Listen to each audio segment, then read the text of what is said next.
Okay, we have this equation here for us to solve. It's an exponential equation or an indicial equation. So we have 4 raised by n minus 1 times 5 raised by 2n minus 2 times 10 raised by n equals 1. Looking at this equation, I know I can still break this one down and simplify it further. So I can make the 4 2 raised by something, and it's going to be 2 raised by 2. So it becomes 2 raised to power 2. And of course, the power will still be there, n minus 1. Then times, I still have 5 raised by 2n minus 2. Then times, the 10 still remains 10 raised by n equals 1. Then I'm going to open the bracket. That means I'll multiply the power inside by the power outside. So I'm going to say 2 times n minus 1. And of course, 2 times n minus 1 means we're going to do 2 bracket n minus 1. So that's it. Then you close bracket. So 2 times n gives us 2n.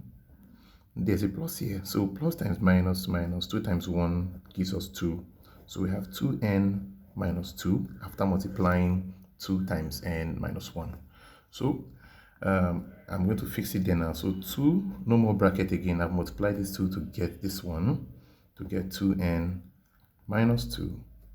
Then times 5 raised to power 2n minus 2. Then times 10 raised to power n equals 1. So now observe that these 2 and 5 have the same power. Now look at this particular scenario here where you're going to have, let me give you another example as regards this number with the same power. Imagine if you had something like 2 times 3 all in bracket.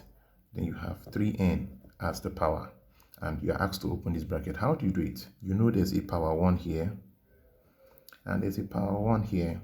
You're going to use the 3n to multiply the powers in the bracket. So you're going to write out your 2 and you're going to do 3n times 1 to get 3n times, write down your 3 and do 3n times the 1 to get 3n. So that's what you get. So now this now looks exactly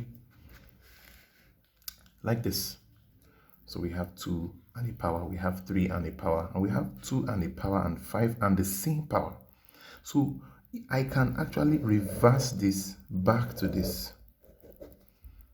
So that's what I want to do here. I want to reverse this to look like something like this. So the 2 and 5 will be in the bracket, like how 2 and 3 are in the bracket, and the identical powers will now be outside the bracket as a power. So I'm going to do that now. So I'll have 2 times 5 in the bracket,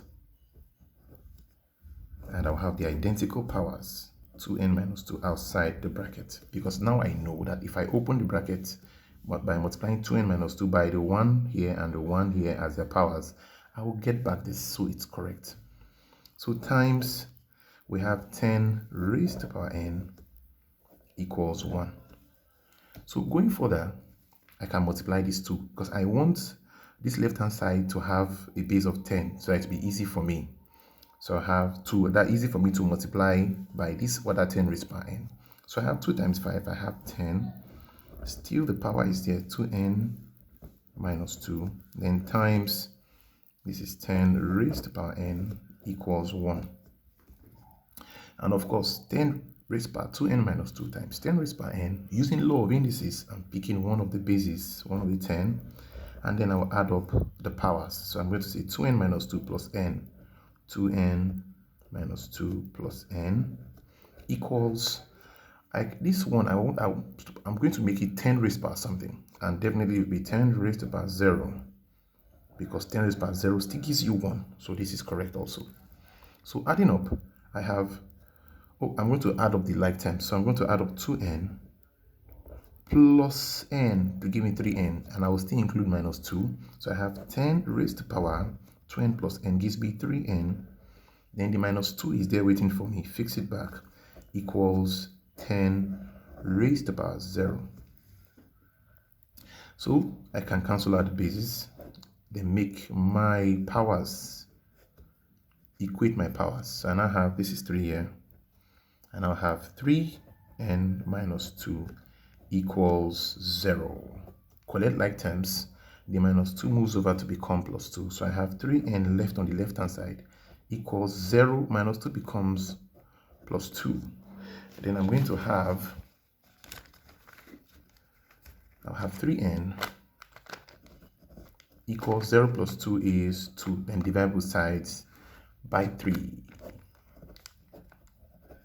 3 cancels 3. So n finally becomes 2 over 3. So that's the final answer. It's very simple, easy.